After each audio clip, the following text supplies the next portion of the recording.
Hello दोस्तों, welcome to Fundamental Technical Academy. Fundamental Technical Academy में आपका स्वागत है। आज की क्लास में हम लोग पढ़ेंगे किरचॉफ्स लॉ पढ़ेंगे। किरचॉफ्स लॉ दो होते हैं, किरचॉफ्स करंट लॉ होते हैं, किरचॉफ्स वोल्टेज लॉ होते हैं। क्या होता है? किरचॉफ्स करंट लॉ होते हैं, किरचॉफ्स वोल्टेज लॉ होते हैं। आप पहले देखते हैं किरचॉफ्स करंट लॉ, देखते हैं KCL. In in any lumped network algebraic sum of current at any node is equal to zero. मतलब क्या कि किसी भी नेटवर्क में algebraic sum of current at any node क्या होता है? जीरो होता है। अलजेब्रिक सम आप लोग यहाँ पर ध्यान दीजिएगा, ठीक ना, कि क्या है? अलजेब्रिक सम है, अर्थमेटिक सम नहीं होता है, ठीक ना। अर्थमेटिक सम ऑब्जेक्टिव क्वेश्चन में आपको मिल सकते हैं कहीं पे कि अर्थमेटिक सम लिखा हुआ आएगा, तो उस चीज को आपको ध्यान दीजिएगा। क्या होता है? अलजेब्रिक सम होता है, अर्थमेटिक सम नहीं होता है। जैसे कि यहाँ पे एक नोड है, ठीक ना। इस यहाँ पे देखो इनकमिंग करंट I1 है और I2 है, और I2 आउट गोइंग करंट कौन सा है? I3 है, I4 है और I5 है। इस सारा का जो है अल्जेब्रिक सम क्या होगा? इस नोड पे जीरो होगा। जैसे कि I1 को मान लो कि इनकमिंग करंट को पॉजिटिव मान लो, आउट गोइंग करंट को नेगेटिव मान लो, ठीक ना। तो I1 plus I2 minus I3, क्योंकि आउट गोइंग करंट है इसको हम लोग माइनस लिए हैं। आउट गोइंग करंट -3, -4 और -5, ये हुआ क्या? इज इक्वल टू जीरो हो जाएगा। तो यहां से हम लोग देख सकते हैं इसको, इनकमिंग करंट को एक तरफ कर दो और आउटगोइंग करंट को एक तरफ कर दो। इनकमिंग करंट को एक तरफ कर दो, आउटगोइंग करंट को एक तरफ कर दो, तो क्या होगा? Incoming current is equal to outgoing current. Incoming कौन कौन है? I1 है, I2 है, और आउटगोइंग करंट कौन सा है? I3 है और I5 है, I4 है और I5 है। ओके ना। तो यहाँ पर हम लोग जानते हैं क्या? Current is equal to Q by T है। तो इसको हम लोग लिख सकते हैं क्या? I1 को Q1/T और I2 को क्या लिख सकते हैं? Q2/T लिख सकते हैं। और I3 को क्या लिख सकते हैं? Q3/T लिख सकते हैं। I4 को क्या लिख सकते हैं? Q4/T लिख सकते हैं। I5 को क्या लिख सकते हैं? Q5/T लिख सकते हैं। और T को कॉमन ले लो और कैंसिल कर सकते हैं। तो यहाँ पर क्या हो जाएगा? Q1 plus Q2 is equal to Q3 plus Q4 plus Q5 हो जाएगा। वो है कि नहीं? अब यहाँ पर देखो ये क्या बता रहा है? इस इक्वेशन बता रहा है क्या कि KCL is based on conservation of charges, यानी कि sum of charge entering to the any node is equal to sum of charge at outgoing. मतलब किसी भी नोड पर चार्ज जनरेट नहीं होता है, ना चार्ज वहां खत्म होता है। बस जितना चार्ज आएगा उतना उधर भेज देगा, इधर से जितना चार्ज आएगा उतना इधर भेज देगा, ठीक ना। तो यहाँ पर इसलिए KCL is based on conservation of charges. इस चीज को आपको पॉइंट को नोट करके रखना, क्योंकि ऑब्जेक्टिव क्वेश्चन में पूछते हैं KCL is based on conservation of charges की कंजर्वेशन ऑफ एनर्जी। याद रखना कि केसीएल जो होता है कंजर्वेशन ऑफ चार्ज के ऊपर है। ओके ना। KCL is based on conservation of charges. यहाँ पर देखो जैसे number of charges conserve eight any node, तो नंबर ऑफ चार्जेस जो होते हैं कंजर्व होते हैं हमेशा, हर नोड पर जो है कंजर्व होते हैं। जैसे कि Q इज इक्वल टू क्या होता है? एनी होता है ना। Q is equal to N E होता है, ये आप लोग को याद होगा। तो Q तो N1E, उसी प्रकार से लिखते N2E is equal to N3E plus N4E plus N5E, और E को कॉमन ले लो और काट दो। तो N1 प्लस N2 बराबर क्या होगा? N3 plus N4 plus N5। Okay ना। KCL is based on conservation of charges. इस चीज को आपको हमेशा याद रखना कि हर एग्जाम में, जे के एग्जाम में पूछा जाता है, ये क्वेश्चन हमेशा आते रहता है। केसीएल जो है किसके ऊपर डिपेंड, मतलब कि बेस्ड है, किसके ऊपर है? तो कंजर्वेशन ऑफ चार्जेस। याद रखना केसीएल होता है कंजर्वेशन ऑफ चार्जेस और केवीएल होता है कंजर्वेशन ऑफ एनर्जी होता है। कहीं शॉर्ट में आप लिख लो कहीं नोट में कि KCL is based on conservation of charges और KVL is based on conservation of energy. KVL में मैं बताऊंगा। तो KCL is applicable to any lump network, ठीक ना। It does not matter whether the network are active, passive, linear, non linear, time variant, time invariant. ये सिर्फ से independent होता है। केसीएल जो हर में अप्लीकेबल होता है। किसमें होता है? एक्टिव में होता है, पैसिव में होता है, टाइम इनवेरिएंट में होता है, टाइम वेरिएंट में होता है, ठीक ना। हर चीज में होता है। KCL is independent of nature of element. KCL is independent of nature of element, याद रखना, ठीक ना। KCL is independent of nature of element. मतलब क्या? केसीएल हर में अप्लीकेबल होगा, लीनियर में होगा और एक्टिव में होगा, पैसिव में होगा, टाइम वेरिएंट में होगा, टाइम इनवेरिएंट में होगा। But KCL is not applicable for distributed network. Distributed network के बारे में बता चुका हूं पिछले क्लास में KCL fail for distributed network. KCL जो है कि फेल हो जाता है डिस्ट्रीब्यूटेड नेटवर्क और high frequency and at high frequency, megahertz frequency में, at high frequency, high frequency याद रखना। KCL fail for distributed network and high frequency पे याद रखना। इस चीज को सारा के पॉइंट आपको याद हो जाना चाहिए, ठीक ना, क्योंकि इससे क्वेश्चन ऑब्जेक्टिव क्वेश्चन आपको जो मिलेगा 100% मिलता है। ओके ना, जैसे कि केसीएल के ऊपर एक क्वेश्चन है, आप लोग इसको बनाओ, पहले वीडियो को पॉज करो, तो उसके बाद क्वेश्चन को बनाओ, ठीक ना, उसका मैं बताता हूँ। ओके, कितना है आंसर देखो यहाँ पर, जैसे कि ये नोड ले लो, ये नोड, तो ये क्या इनकमिंग करंट कितना है 100 है, आउटगोइंग करंट कितना है 20 है, तो इधर में कितना आएगा 100 माइनस 20 इक्वल टू कितना हो जाएगा 80 एम्पियर हो जाएगा। अब देखो इस नोड पर देखो इनकमिंग करंट कितना है 80 है, आउटगोइंग करंट कितना हो जाएगा, कितना दिया हुआ है 5 दिया हुआ है, तो इस ब्रांच में करंट कितना आएगा 80 माइनस 5, इसमें कितना आ जाएगा 75 आ जाएगा, 75 एम्पियर आ जाएगा। इस ब्रांच में कितना है 75 आया। अब देखो इस नोड पे लगाओ, इस नोड में कितना जा रहा है, ये आपका 5 आ रहा है, और इसमें कितना जाएगा 75 माइनस 5 इक्वल टू कितना होगा 70 एम्पियर आ जाएगा, इसमें कितना आएगा 70 एम्पियर आ जाएगा। यही इसका आंसर होगा, इस ब्रांच में कितना होगा 70 एम्पियर होगा। अब देखो ये क्वेश्चन, देखो ये क्वेश्चन बनाओ, वेरी वेरी इंपॉर्टेंट। थोड़ा देर वीडियो को पॉज करो और इसको बनाओ। अब देखो यहाँ पर बन गया, बनाइए बनाइए बनाइए, बिना बनाए हुए नहीं होगा। नोट पे देखो इधर में करंट कितना गया 1 एम्पियर गया, इधर से कितना आ रहा है 3 एम्पियर आ रहा है, तो देखो इनकमिंग करंट कितना है इस नोड पर 3 है, आउटगोइंग करंट कितना है 1 है, तो इसमें कितना आएगा आउटगोइंग करंट में कितना आएगा, आउटगोइंग करंट में कितना आएगा, यहाँ देखो 3 माइनस 1 यानी कि 2 एम्पियर आ जाएगा, इसमें 2 एम्पियर आ गया इसमें।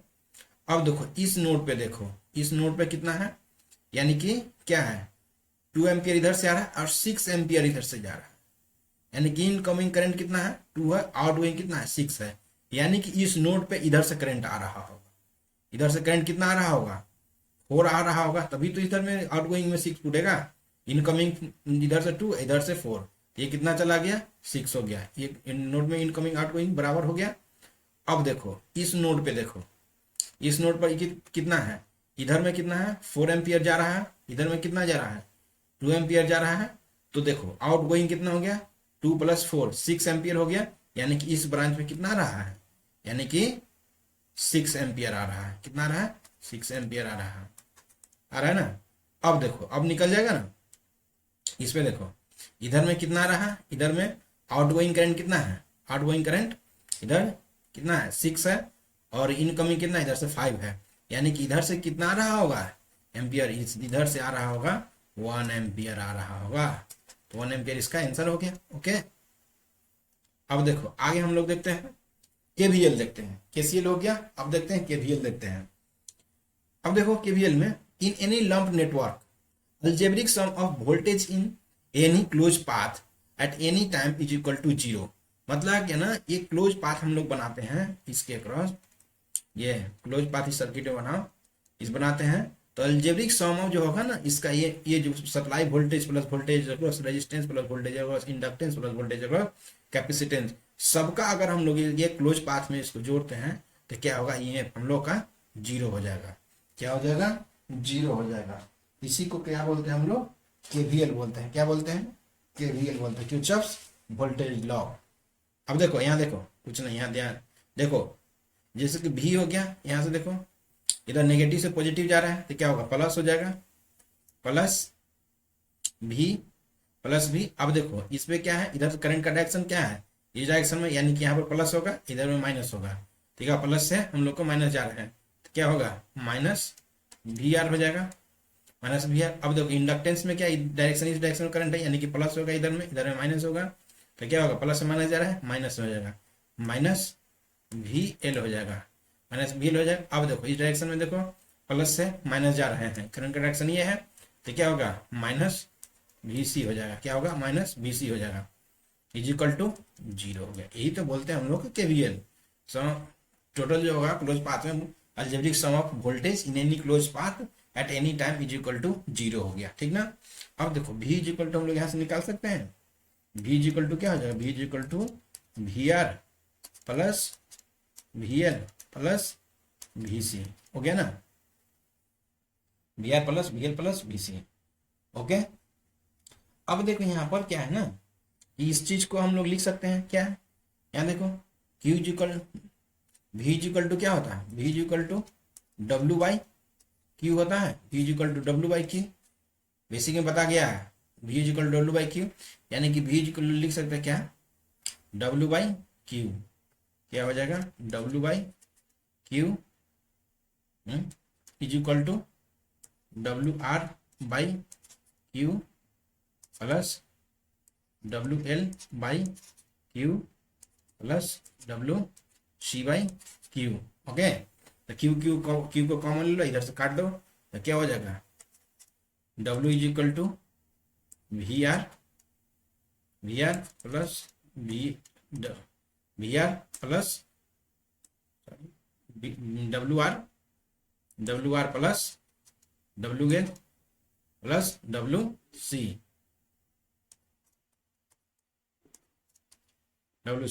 तो यानी कि देखो इस इक्वेशन से हम लोग क्या है कि क्या है, ये बता रहा है हम लोग, ये इक्वेशन बता रहा है कि KVL is based on energy conservation, KVL is based on energy conservation, KVL is based on energy conservation.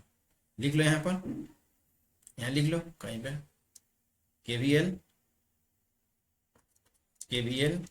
Is based on energy conservation, energy conservation, energy conservation, ये याद हुआ। ये पॉइंट केवीएल किस पे है, चार्ज कंजर्वेशन, सॉरी केसीएल किस पे है, केसीएल चार्ज कंजर्वेशन पर, और केवीएल किस पे है, एनर्जी कंजर्वेशन पर। ओके, इस चीज को ऑब्जेक्टिव में पूछता है, क्वेश्चन पूछता है, इस चीज को आप लोग को याद रखना है। ओके, अब देखो फीचर्स ऑफ केवीएल क्या है, जैसे कि केवीएल केसीएल का फीचर्स था उसी प्रकार से केवीएल का भी है। तो देखो केवीएल भी है क्या, लीनियर के लिए भी एप्लीकेबल होता है, नॉन लीनियर के लिए भी एप्लीकेबल होता है, और टाइम इनवेरिएंट के लिए भी एप्लीकेबल है, टाइम वेरिएंट के लिए एप्लीकेबल होता है, यानी कि टाइम वेरिएंट और टाइम इनवेरिएंट दोनों के लिए ये एप्लीकेबल होता है, एक्टिव के लिए होता है, पैसिव के लिए होता है, ठीक ना। केवीएल एप्लीकेबल होता है, यानी कि केवीएल जो होता है ना, independent of nature of element, element का नेचर कैसा है उसे इंडिपेंडेंट होता है, केवीएल हर एलिमेंट में अप्लीकेबल होता है, ठीक ना। लेकिन एक चीज याद रखना, केवीएल जो फेल हो जाता है किस पे होता है, डिस्ट्रीब्यूटेड नेटवर्क के पर फेल हो जाता है, KVL fail at distributed network, वहां पर ईएमटी थ्योरी काम करता है, कौन सा ईएमटी थ्योरी काम करता है, याद रखना। KVL fail eight high frequency and distributed network के लिए, KVL fail eight high frequency and distributed network, ये सब पॉइंट आपको, सब ऑब्जेक्टिव में क्वेश्चन बनता है, इस चीज को आपको नोट कर रखना है। KVL is independent of nature of element, KVL जो कहता है नेचर के एलिमेंट के इंडिपेंडेंट होता है। KVL is based on conservation of energy, KVL is based on conservation of energy. अब देखो इस चीज को आपको देखो सॉल्व करो कितना आता है इसका।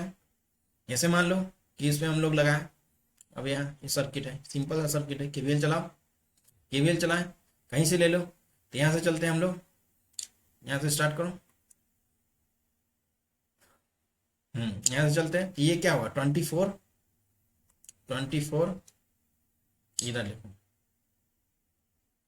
24 इधर से करंट का डायरेक्शन मान लो ये आई है, करंट जा रहा है 24, तो क्या होगा -4i, और देखो माइनस से प्लस जाएगा तो यहाँ प्लस हो जाएगा, प्लस 24, अब देखो यहाँ की कितना आ जाएगा minus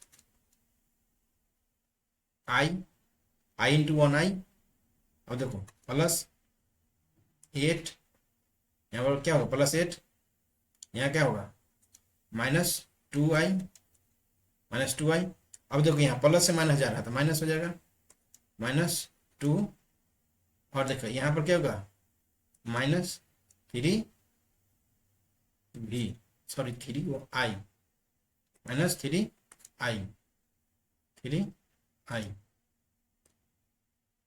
-3i, is equal to 0 हो गया।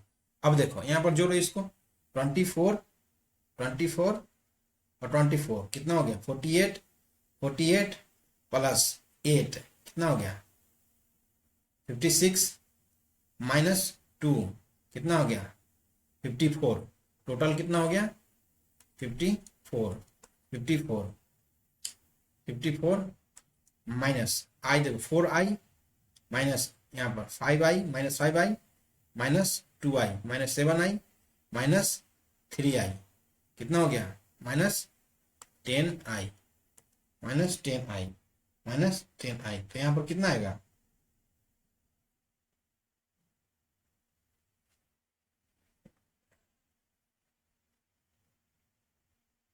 करो, इज इक्वल टू 0, यानी कि i इज इक्वल टू कितना हो गया 5.4, i इज इक्वल टू कितना हो गया 5.4,